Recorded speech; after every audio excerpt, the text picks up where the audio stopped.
Assalamualaikum warahmatullahi wabarakatuh. Bagaimana kabarnya siswa sekalian? Bertemu lagi dengan Sosiologi 79.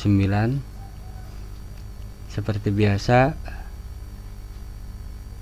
pada kesempatan kali ini kita akan membahas materi sosiologi kelas 10. Kali ini kita akan melanjutkan materi minggu sebelumnya tentang ragam gejala sosial dalam masyarakat dengan submateri nilai dan norma sosial.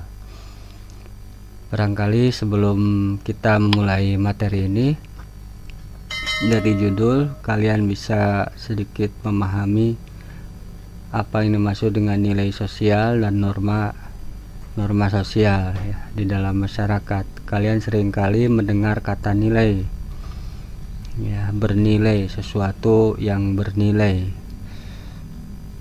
ya, sesuatu yang barangkali jadi tujuan ya, yang jadi tujuan atau didambakan, diharapkan banyak orang, itu namanya nilai, bernilai. Dan kadangkala konsep nilai ini dilawankan dengan suatu hal yang dianggap tidak bernilai itu ya. Jadi ada yang bernilai dan ada yang tidak bernilai. Biasanya yang bernilai itu menjadi harapan banyak orang, dicari banyak orang, diperebutkan banyak orang. Yang tidak bernilai itu biasanya dijauhi oleh orang, dijauhi oleh masyarakat, dianggap rendah oleh masyarakat dan lain sebagainya. Itu konsep nilai di dalam masyarakat. Jadi dalam masyarakat itu ada yang namanya nilai ya. Dalam diri kita juga dari kecil, dari mulai kita kanak-kanak sampai saat ini, kita diajarkan tentang nilai-nilai, tentang suatu hal yang memang dianggap berharga, dianggap bernilai, tentang hal yang baik ya, hal yang buruk, hal yang rendah, hal yang tinggi dan lain sebagainya. Dan norma juga barangkali kalian sudah banyak mendengar kata norma ya, norma sosial. Norma itu artinya barangkali ya kalian seringkali mendengar apa itu norma di materi pelajaran yang lain ya, apa itu norma atau aturan-aturan sosial di materi pelajaran barangkali bahasa Indonesia juga ada, PKN ya, dan pelajaran yang lainnya juga gitu ya. Jadi pada kesempatan kali ini Sosiologi 79 akan memaparkan materi tentang nilai dan norma sosial ya.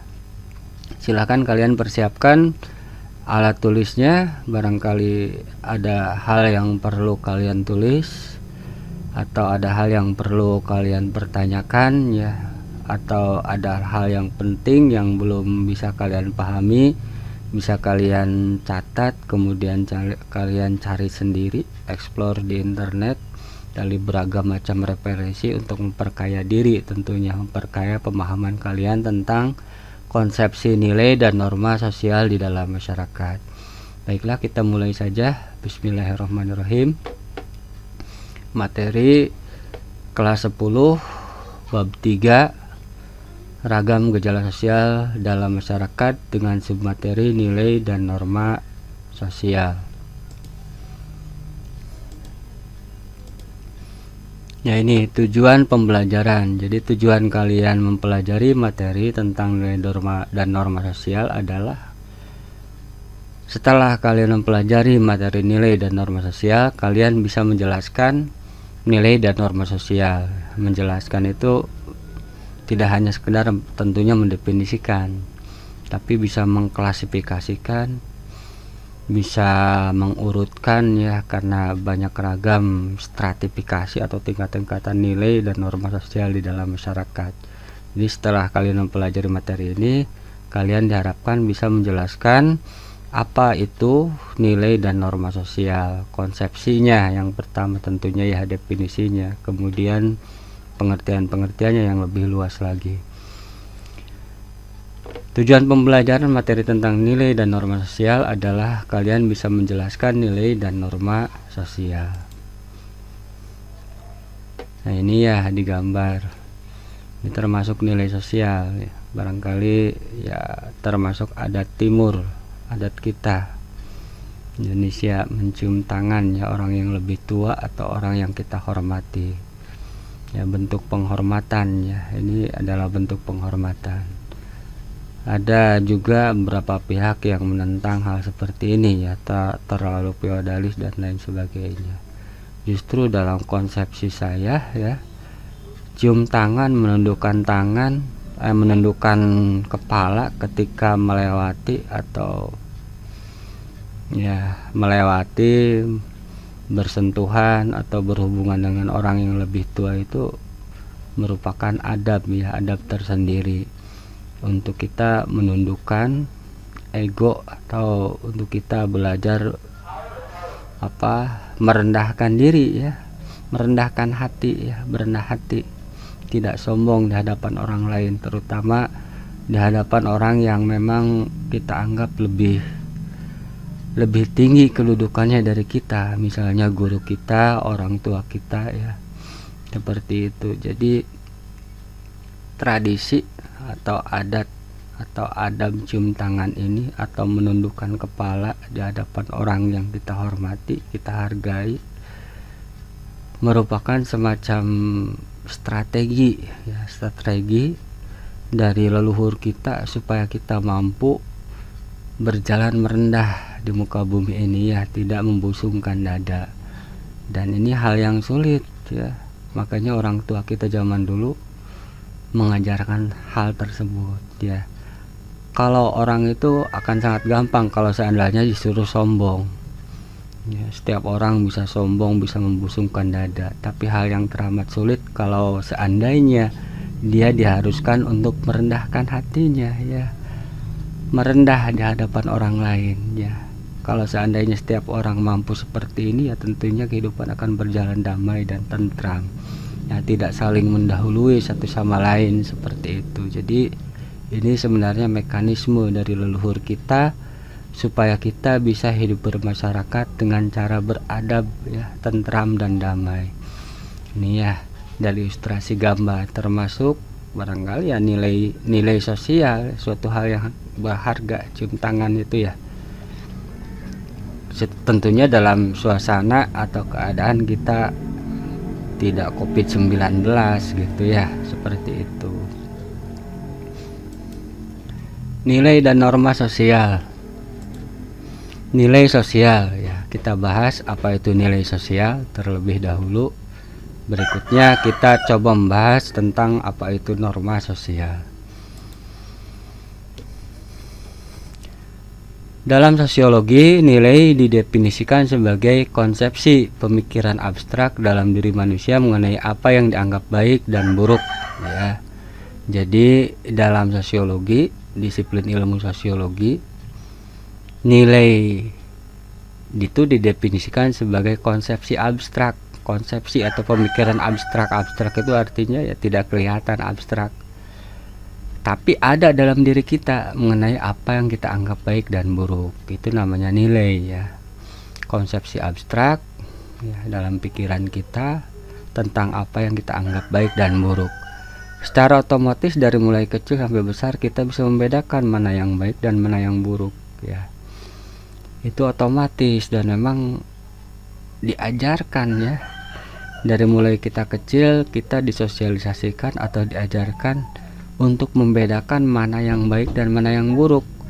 Secara otomatis setelah kita dewasa kita mampu membedakan mana yang baik dan mana yang buruk, ya nurani kita berkata yang ini baik, yang ini buruk, ya tinggal kemudian kita mau menjalankannya atau tidak, ya seperti itu sebenarnya. Jadi hal yang baik dan hal yang buruk itu sudah sangat jelas dalam pikiran kita, kita sendiri bisa membedakannya, tinggal kita mau mengikutinya atau tidak, sebenarnya kan seperti itu. Jadi ya dalam diri kita sudah dibekali dengan nilai-nilai seperti itu, ya ada yang bilang juga bahwa konsepsi baik dan buruk itu sebenarnya fitrah manusia. Manusia itu menyukai kebaikan sebenarnya, ya dan tidak menyukai keburukan, sebenarnya fitrah manusia. Nah, kemudian ya diajarkan, disosialisasikan dalam kehidupan kita sehari-hari. Itu pengertian atau definisi nilai dalam sosiologi. Ciri-ciri nilai ya. Ciri-ciri nilai. Yang pertama, konstruksi masyarakat sebagai hasil interaksi antara warga masyarakat. Jadi nilai itu konstruksi, dikonstruksikan atau dibuat oleh masyarakat. Jadi dalam kalimat ini bisa kita tafsirkan bahwa yang namanya nilai-nilai, sesuatu yang dihargai itu merupakan hasil konstruksi atau hasil buatan masyarakat dan dipaksakan kepada individu ya. Itu konstruksi masyarakat sebagai hasil interaksi antara warga masyarakat. Kenapa bisa dibilang buatan atau hasil konstruk, hasil bangunan yang dibangun oleh masyarakat yang namanya nilai tersebut? Ya, kita bisa lihat perubahan-perubahan nilai yang ada ya dalam masyarakat. Ya, jadi perubahan-perubahan nilai yang ada dalam masyarakat bisa kita gambarkan sebagai bentuk dinamika nilai, bahwa nilai di dalam masyarakat itu merupakan bentukan masyarakat yang disesuaikan dengan perkembangan zaman. Ya, barangkali zaman dulu yang namanya orang kaya itu tidak dianggap terlalu bernilai, tapi orang lebih menghargai mereka yang bijaksana ya. Tapi zaman sekarang karena kehidupan semakin materialistis, maka orang yang kaya itu menduduki peringkat nilai yang pertama ya. Contohnya misalnya kita lihat Brahmana gitu ya, Brahmana kasta India itu menduduki peringkat pertama ya, baru kemudian orang kaya malah menduduki peringkat ketiga sebagai kasta Sudra, saudagar ya. Itu membuktikan bahwa nilai-nilai dalam masyarakat itu senantiasa berubah sesuai dengan perkembangan zaman dan sebagai hasil dari konstruksi masyarakat itu sendiri.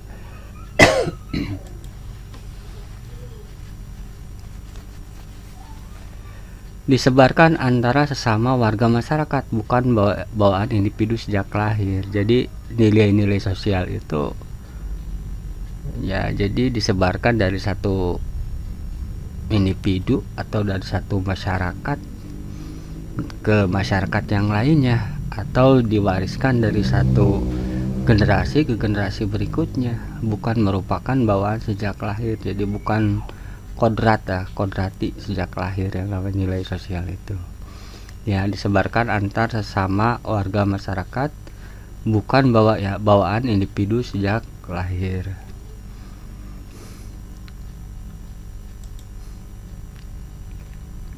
Terbentuk melalui sosialisasi, proses belajar ya. Sejak kecil kita diajarkan tentang mana yang baik dan mana yang buruk, bagaimana caranya kita menghormati orang tua ya, bagaimana kita bersikap ya seandainya ada orang yang lebih tua mengajak kita bicara ya. Kalau di timur, di Indonesia, adatnya itu kalau seandainya orang tua kita mengajak kita bicara ya, kita harus menunduk, jangan menatap matanya karena akan dianggap menantang ya. Tapi kalau di Amerika, di barat, justru ketika orang lebih tua bicara kita harus menatap matanya ya, karena kalau misalnya menunduk dianggap meremehkan. Itu membuktikan bahwa nilai-nilai tersebut disosialisasikan, proses belajar masyarakat setempat ya, berbeda dari satu masyarakat dengan masyarakat yang lainnya.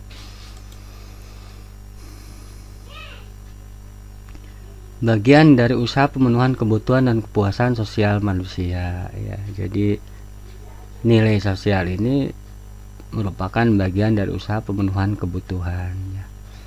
Ya, masyarakat memilah-milah mana yang bernilai, mana yang tidak, dan kepuasan sosial manusia ya. Contohnya misalnya prestasi di sekolah itu termasuk nilai di mana akhirnya setiap orang berusaha untuk memenuhinya dan mencapai kepuasan hubungan sosial dengan manusia yang lainnya dapat mempengaruhi perkembangan diri seseorang ya.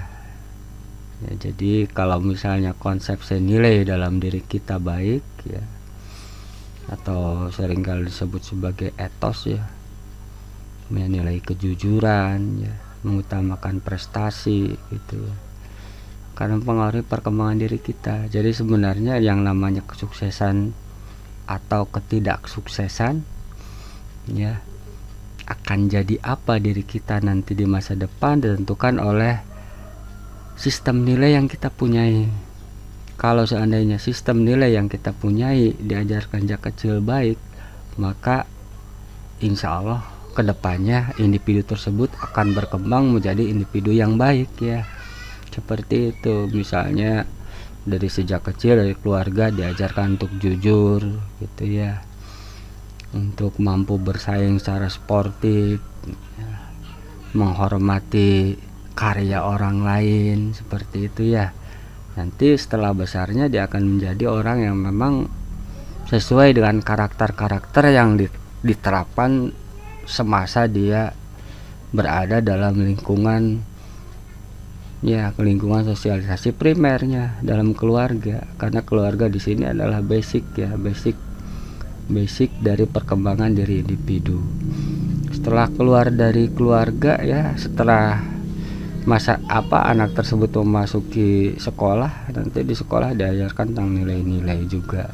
Makanya ya terdapat kesinambungan antara pendidikan di dalam keluarga, kualitas sekolah yang dia masuki ya, kelompok atau perkumpulan permainan yang dia ikuti ya, kelompok atau teman permainan yang diikuti. Makanya pandai-pandai memilah teman yang bisa membuat kita menjadi individu yang jadi lebih baik lagi kan, sebenarnya seperti itu.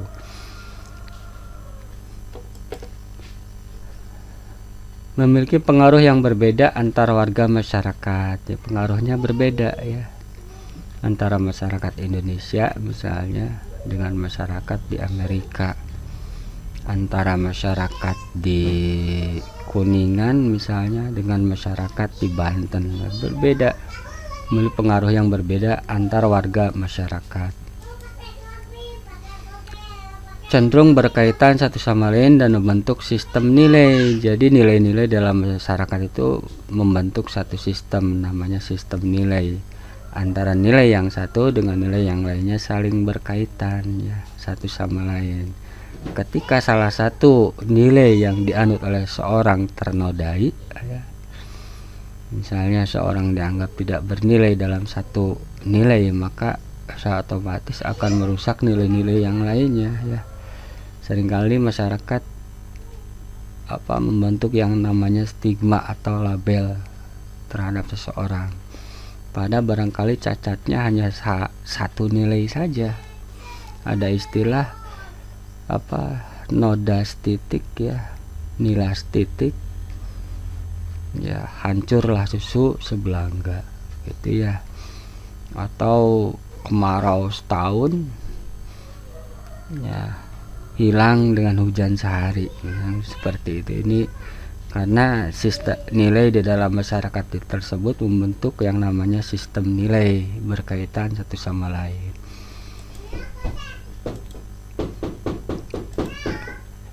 Fungsi nilai ya, apa itu fungsi nilai? Nilai sosial ini fungsinya bagi kehidupan masyarakat apa? Ya, ilustrasi digambar ya, persahabatan yang tentunya ini hal yang sangat bernilai, kita anggap penilai dalam kehidupan kita. Kita sangat perlu atau harus yang namanya mencari sahabat yang baik gitu ya, sahabat yang mampu memahami diri kita tentunya ya. Kadang-kadang kita sama orang tua susah untuk curhat, malu, tapi sama sahabat mau. Nah, karena itu salah satu kebahagiaan individu secara biologis ya, secara psikologis itu dia memiliki seorang sahabat yang setia gitu ya, yang tidak hanya mampu memuji kita, tapi juga mampu mengkritik kita, ya gitu ya, sehingga kita tumbuh menjadi individu yang lebih baik lagi. Fungsi nilai yang pertama, dapat menyumbang seperangkat alat untuk menetapkan harga sosial dari suatu kelompok. Jadi nilai itu selalu berkaitan dengan harga ya. Ya, contohnya misalnya uang ya.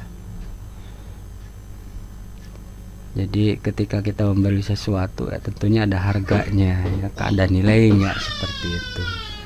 Jadi yang namanya nilai sosial itu selalu berkaitan dengan harga sosial. Makanya ketika seseorang tidak bernilai maka disebut tidak berharga. Bahkan masyarakat menetapkannya sangat rendah dengan menyebutnya misalnya sampah masyarakat seperti itu ya. Betapa rendahnya harga diri atau nilai seseorang di mata masyarakat yang lain gitu ya. Dapat menyumbang seperangkat alat untuk menetapkan harga sosial dari suatu kelompok. Yang kedua, mengarahkan masyarakat dalam berpikir dan bertingkah laku. Jadi dengan adanya nilai sesuatu hal yang dihargai oleh masyarakat, kita cenderung mengarahkan pikiran dan tingkah laku kita sesuai dengan nilai-nilai tersebut gitu ya. Cenderung membentuk pikiran dan perilaku kita agar menyesuaikan diri dengan nilai-nilai tersebut gitu ya, karena tentunya setiap kita ingin diterima atau ingin dianggap berharga oleh masyarakat gitu ya, seperti itu. Yang ketiga, penentu terakhir manusia dalam memenuhi peranan-peranan sosial. Jadi sebelumnya kita sudah bahas apa itu peran ya. Peran itu adalah konsekuensi logis dari status atau kewajiban yang harus dipenuhi ketika seseorang menyandang status atau kedudukan tertentu gitu ya. Seseorang dianggap bernilai ketika dia mampu memenuhi peranan-peranannya sesuai dengan statusnya. Misalnya seorang guru ya, status guru, maka peranannya dia harus mengajar. Ketika dia tidak mengajar sepintar apapun guru tersebut, dia dianggap tidak bernilai seperti itu ya. Karena dalam kenyataannya, dalam kehidupan sosial, kalau seandainya setiap orang menjalankan peranannya sesuai dengan statusnya masing-masing, maka kehidupan akan damai gitu ya, akan tentram. Kenapa banyak kekacauan? Karena banyaknya orang yang tidak menjalankan status dan peranannya ya. Atau misalnya statusnya A, dia banyak ngerecoki malah ribut di peranan B, statusnya sendiri tidak dijalankan, maka akan kacau. Misalnya status seorang bapak, dia tidak menjalankan peranannya sebagai bapak, tentunya keluarga akan kacau ya. Jadi fungsi nilai sosial yang ketiga adalah penentu terakhir manusia dalam memenuhi peranan-peranan sosialnya. Gitu, statusnya seorang bapak misalnya, peranannya ya dia menjadi seorang kepala rumah tangga yang mencari penghidupan ekonomi ya, memberikan kasih sayang bagi anak-anaknya. Kalau ini tidak dipenuhi ya, setinggi apapun misalnya jabatan dia tidak dianggap bernilai ya. Tidak dianggap bernilai, minimal ya di mata keluarganya sendiri, seperti itu ya. Yang keempat, sebagai alat solidaritas di kalangan anggota kelompok atau masyarakat. Jadi nilai ini pada gilirannya mempersatukan masyarakat ya, sesuai dengan konsepsi nilai yang mereka anut, mempersatukan menjadi alat solidaritas masyarakat ya. Solidaritas masyarakat, jadi masyarakat akan cenderung solid, setia kawan terhadap nilai-nilai yang baik, dan barangkali kontradiktif atau antagonis dengan nilai-nilai yang buruk ya. Timbul solidaritas di dalam masyarakat. Alat pengawas atau kontrol perilaku manusia dengan daya tekan dan daya pikat tertentu agar orang mau berperilaku sesuai dengan sistem nilai. Jadi pengawas atau pengendali perilaku individu yang ada di dalam masyarakat ya. Pengendali perilaku individu dalam masyarakat dengan daya tekan ya. Ya, masyarakat dipaksa atau individu itu dipaksa untuk mematuhi nilai-nilai yang ada dan daya mengikat tertentu gitu ya, sehingga masyarakat mau berperilaku sesuai dengan nilai atau sistem nilai yang ada. Pembagian nilai ya, tentunya pembagian nilai ini bukan pembagian mutlak ya, hanya sekedar memperjelas saja, karena pada gilirannya banyak sekali nilai dalam masyarakat, dan pembagian 3 nilai ini sebenarnya bias ya, masing-masing tidak bisa misalnya kita buat demarkasi tegas atau jelas gitu ya, seperti itu. Hanya untuk sekedar mendeskripsikan saja atau memperjelas pemaparan saja. Pembagian nilai sosial. Yang pertama nilai material, materi ya. Materi itu tentunya kalian paham apa itu materi. Materi itu salah satu cirinya bisa dilihat, bisa dipegang ya, bisa diraba, bisa dipoto, itu materi. Nilai material itu berarti nilai yang nyata, mewujud. Misalnya ya nilai yang berhubungan dengan jasmani kita. Ya. Misalnya sandang, pangan, papan, ya. Pakaian, kemudian makanan, kemudian tempat tinggal, itu nilai material ya. Nilai yang berhubungan dengan jasmani kita ya, keberadaan jasmani kita. Tentunya ini sangat bernilai, karena kalau misalnya orang tidak makan kan mati ya. Kalau orang tidak memakai pakaian ya bakar kedinginan barangkali. Yaitu nilai material, pembagian nilai material. Ya, nilai material adalah nilai yang berguna bagi fisik atau jasmani manusia, seperti itu uang, makanan, pakaian, dan lain sebagainya. Yang kedua nilai vital. Vital itu artinya penting ya.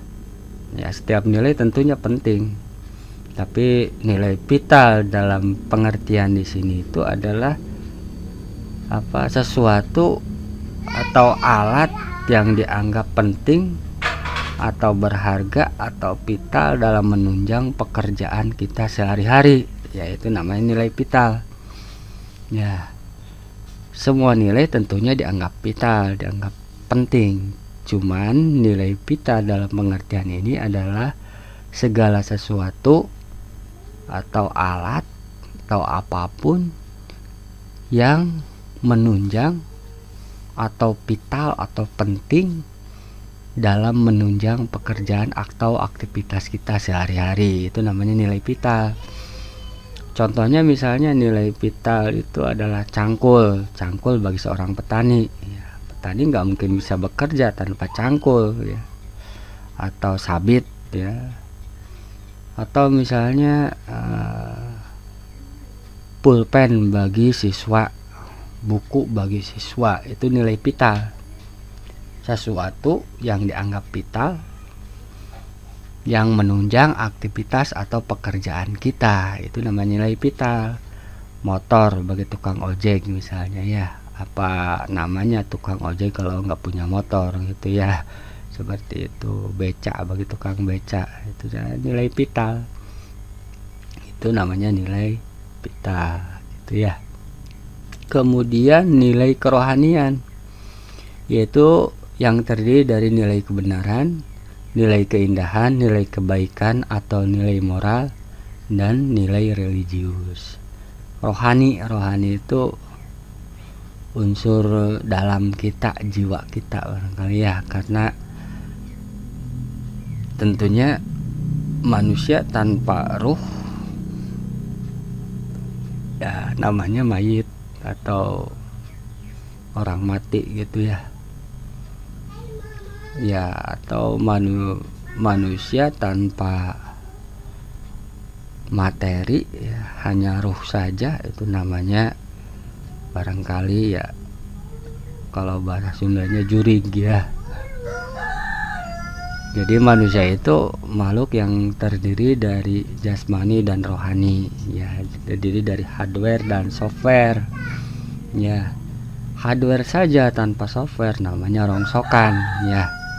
Software aja tanpa hardware ya nggak mungkin. Jadi manusia itu memiliki 3 nilai yang harus dipenuhi. Yang pertama nilai material bagi jasadnya, nilai vital bagi aktivitas kesehariannya atau pekerjaannya, dan nilai kerohanian bagi jiwanya, gitu ya, yang harus dipenuhi tiga-tiganya, tidak boleh tidak. Ya, tubuh kita, jasad kita, jasmani kita perlu makan, rohani kita juga perlu makan, dan kebutuhan vital juga, nilai vital juga harus dipenuhi, harus punya. Nilai kerohanian terdiri dari nilai kebenaran. Nilai kebenaran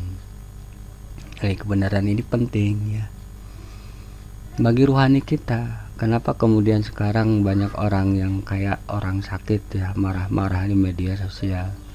Karena banyaknya hoak barangkali. Kita membutuhkan yang namanya informasi yang benar, ya. Kita membutuhkan yang namanya kejelasan mana yang benar dan mana yang salah. Jangan sampai yang salah dibenarkan, yang benar disalahkan, ya. Itu namanya nilai kebenaran, ya. Kita butuh yang namanya kebenaran, gitu ya, supaya langkah kita jelas. Ya, bibit-buit atau akar dari kerusakan adalah hoak, itu kebenaran yang dimanipulasi, atau misalnya kesalahan yang didandani menjadi seolah-olah benar. Itu seperti itu. Kita membutuhkan yang namanya kejelasan hukum, kebenaran, mana yang salah, siapa yang benar. Itu nilai kebenaran. Semuanya kalau seandainya hoak, ya, informasi yang tidak benar di dalam media sosial atau misalnya di televisi kita konsumsi terus setiap saat, makan merusak rohani kita. Mendingan kita nggak usah ikut-ikutan yang namanya ikut marah, ikut menyebarkan hoak, nggak usah, karena rohani kita yang akan rusak. Kita memberikan makan bagi rohani kita dengan makanan yang salah, atau makanan yang bukannya membuat ruh kita bergizi, ya, tumbuh dengan baik, tapi makanan yang barangkali racun, ya, bagi tubuh kita, bagi rohani kita. Seperti itu. Nilai keindahan, kita butuh akan keindahan, kita senang akan keindahan. Kodrat, ya, kodrat manusia itu senang akan hal yang indah, yang bersih. Siapa yang nggak suka dengan hal yang indah? Makanya sebelum sekolah mandi dulu, ya, dandan dulu, ya, untuk memenuhi nilai keindahan orang lain. Orang lain juga akan senang kalau seandainya kita rapi, gitu ya, baju masukkan, ya, seperti itu. Nilai kebaikan, kita butuh akan nilai kebaikan, ya, kebaikan orang lain terhadap kita atau kebaikan diri kita terhadap orang lain. Meskipun kadangkala kita ingin berbuat baik, ya, berusaha bersikap baik terhadap orang lain, tapi orang lain bersikap sebaliknya terhadap kita. Itu seringkali dalam kehidupan itu, ya, seperti itu. Atau nilai moral, ya, moral itu kesusilaan, nilai susila, ya. Ya, orang yang tidak bermoral disebut orang yang tidak punya susila atau asusila. Ya, asusila contohnya misalnya pelacuran, atau banyak sekali, ya, nilai-nilai moral dalam masyarakat. Menyiksa binatang misalnya, tidak bermoral. Yang terakhir nilai religius, nilai-nilai dari agama. Jadi yang namanya kebutuhan rohani itu tidak hanya agama saja, tapi nilai kebenaran, nilai keindahan. Kita butuh nilai kebaikan, nilai moral, dan nilai religius tentunya. Seperti itu. Berdasarkan cirinya, ya, pembagian nilai berdasarkan cirinya. Ada nilai dominan dan nilai yang mendarah daging. Nilai dominan itu berarti dominan dalam kehidupan kita. Jadi banyak hal, misalnya kita memilih sesuatu, tapi kita dihadapkan banyak pilihan, ya, dan kita diharuskan untuk memilih satu, maka kita akan memilih salah satu. Kenapa kita memilih salah satu itu? Karena tentunya kita anggap dominan, ya, dominan dalam diri kita gitu ya. Contohnya kita punya perempuan misalnya, ada dekat dengan 3 cowok misalnya ya, yang satu cool misalnya ya, yang satu humoris, yang satunya lagi apa misalnya, kita cenderung menjatuhkan pilihan pada salah satu karena nggak mungkin kita milih tiga-tiganya.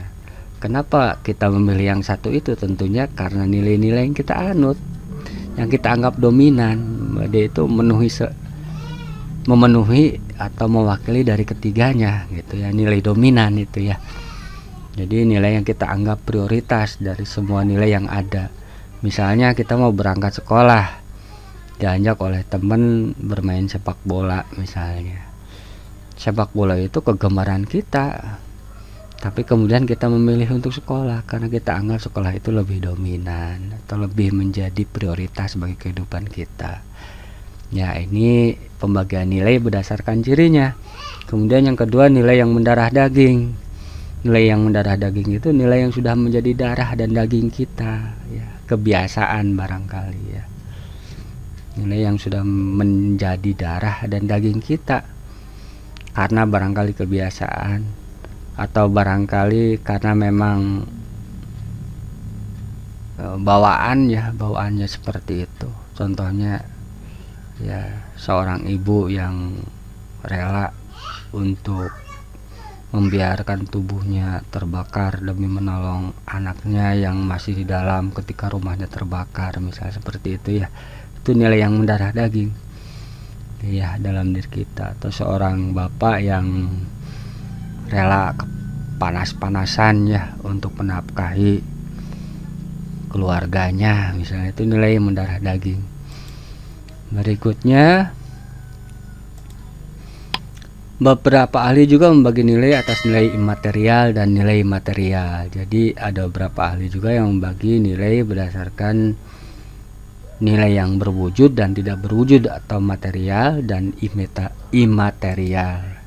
Nah ini ya, nilai imaterial diantaranya ajaran atau ideologi, gagasan, religi, membentuk kepribadian, tingkah laku, martabat, dan intelektual. Jadi intelektual kita, kepintaran ya, kemudian cita-cita yang tinggi, bahkan kesuksesan seorang itu ditentukan oleh nilai-nilai imaterial yang dia punya ya. Tentunya nilai-nilai imaterial itu bisa dia dapatkan dengan cara misalnya pendidikan dalam keluarga ya, pergaulan dengan teman, sekolah yang dia masuki ya, yang mengajarkan nilai-nilai yang tinggi, atau mungkin buku bacaan atau wawasan yang dia punyai karena dia suka membaca misalnya ya. Nilai imaterial, ajaran atau ideologi, gagasan, religi. Nilai imaterial ini membentuk kepribadian, tingkah laku, martabat, dan intelektual. Yang kedua, nilai materi ya, atau material, berwujud ya. Ya, dan kegunaan, kenikmatan, misalnya makanan ya, berguna tentunya bagi tubuh kita, kenikmatan. Kemudian menghasilkan sesuatu yang dapat digunakan dan dinikmati oleh panca indera kita, itu nilai material. Barangkali ya agak paham ya, kalian paham, silahkan pelajari kembali ya pembagian nilai ya, nilai material dan imaterial ini. Nah ini hukum cambuk ya, hukum cambuk di Aceh. Tentunya barangkali karena dia berzina. Biasanya kalau hukum cambuk itu dalam syariat Islam itu dirajam ya, ya dirajam harusnya. Kalau dalam syariat Islam dirajam atau dicambuk ya. Ini hukum cambuk ini diterapkan karena Aceh menggunakan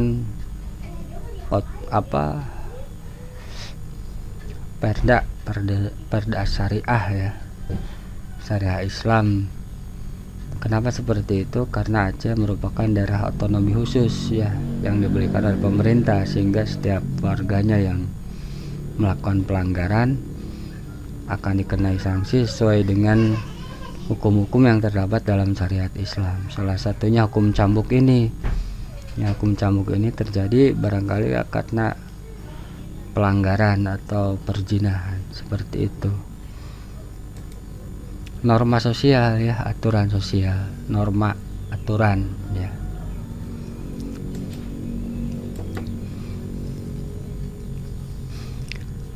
Norma adalah aturan atau ketentuan yang mengikat warga kelompok dalam masyarakat. Norma dipakai sebagai panduan, tatanan, dan pengendali tingkah laku yang sesuai dengan harapan masyarakat. Norma berfungsi mengatur dan mengendalikan perilaku masyarakat demi terciptanya keteraturan sosial. Seperti itu ya. Itu namanya norma sosial atau definisi dari norma sosial. Norma adalah aturan atau ketentuan yang mengikat warga kelompok dalam masyarakat. Jadi setiap masyarakat pasti memiliki norma atau aturan.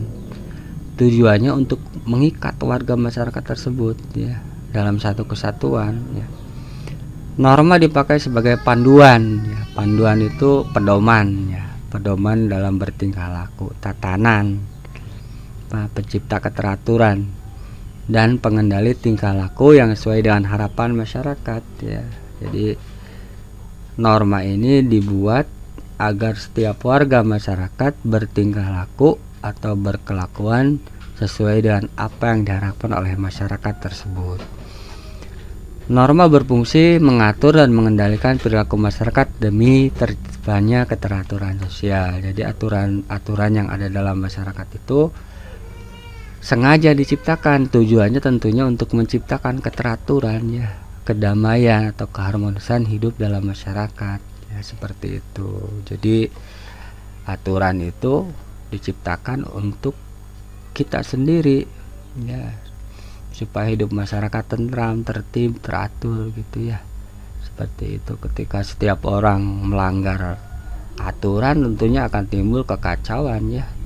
Kalau norma ini sudah tidak berfungsi, atau masyarakat bertingkah laku semaunya gitu ya, yang ada dalam masyarakat timbulnya anomi atau kekacauan ya. Makanya taatilah aturan seperti itu.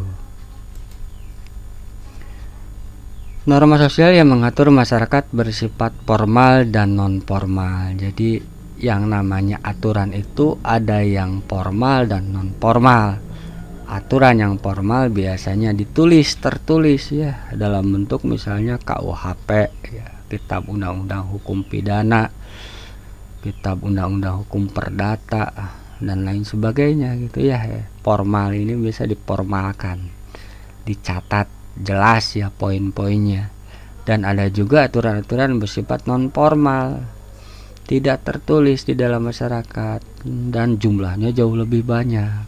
Dan kebanyakan norma-norma atau aturan-aturan tersebut tidak diformalkan atau tidak tertulis ya, tapi ada di dalam masyarakat ya.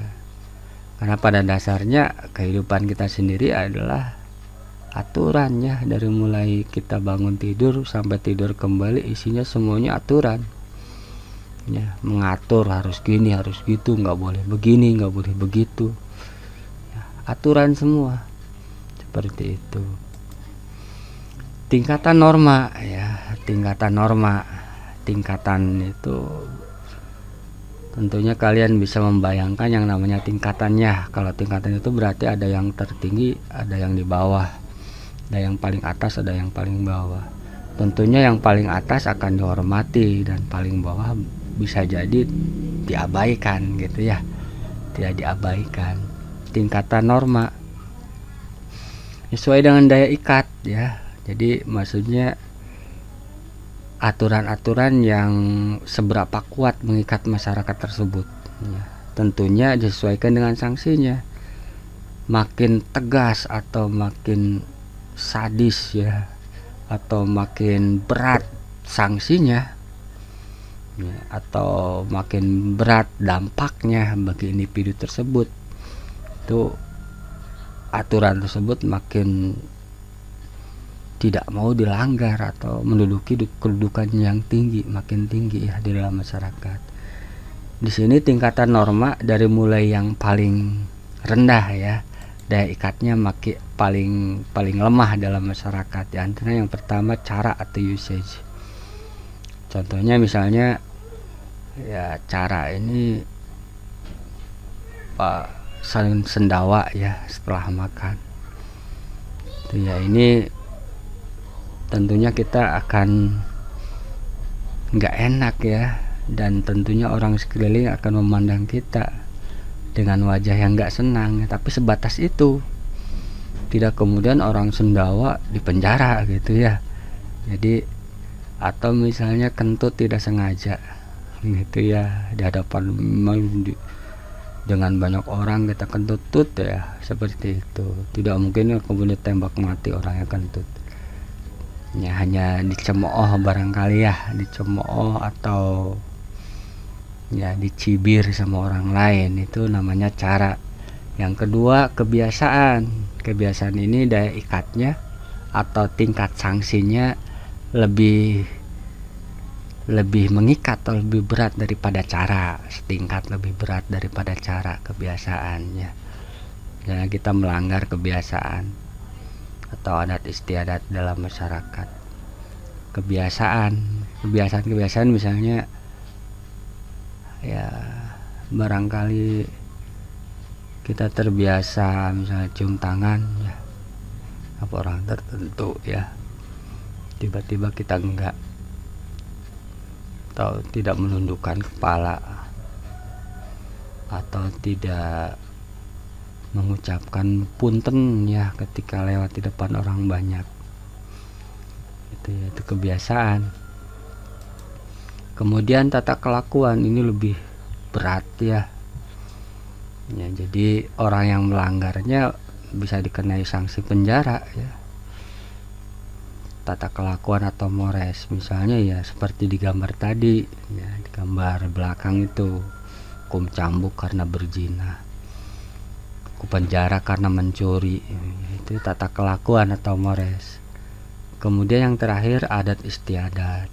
Ini sanksinya lebih berat lagi. Bisa jadi orang yang melanggar akan dikucilkan atau diusir dari masyarakatnya. Ini tingkatan norma dari yang paling rendah, tentunya paling longgar daya mengikatnya, sampai yang paling kuat. Jenis norma ya, tadi ada tingkatan, nanti ada cara, kebiasaan, tata kelakuan, adat istiadat. Sekarang jenisnya ya, ada norma agama, norma kesusilaan, norma kesopanan, norma kebiasaan, norma hukum. Aturan dalam agama biasanya bersumber dari kitab suci. Yang pertama norma agama, yang kedua norma kesusilaan, tindakan susila itu ya, enggak orang yang melanggarnya disebut asusila. Ada kesopanan misalnya sopan santun, kebiasaan dalam masyarakat, dan norma hukum gitu ya, yang tertulis jelas dalam kitab undang-undang hukum pidana misalnya. Kemudian berikutnya ya, materi kita sudah selesai. Materi tentang nilai dan norma sosial sudah beres ya. Silahkan kalau ada yang mau bertanya silahkan tanyakan ya, di komentar di YouTube, WA, Messenger, blog dan lain sebagainya. Saya tunggu gitu ya. Kita ketemu lagi dengan pemaparan materi berikutnya tentang setelah nilai dan norma sosial. Kita akan membahas materi tentang sosialisasi dan pembentukan kepribadian. Terima kasih. Sekian saja dari saya. Billahi taufiq wal hidayah. Assalamualaikum warahmatullahi wabarakatuh.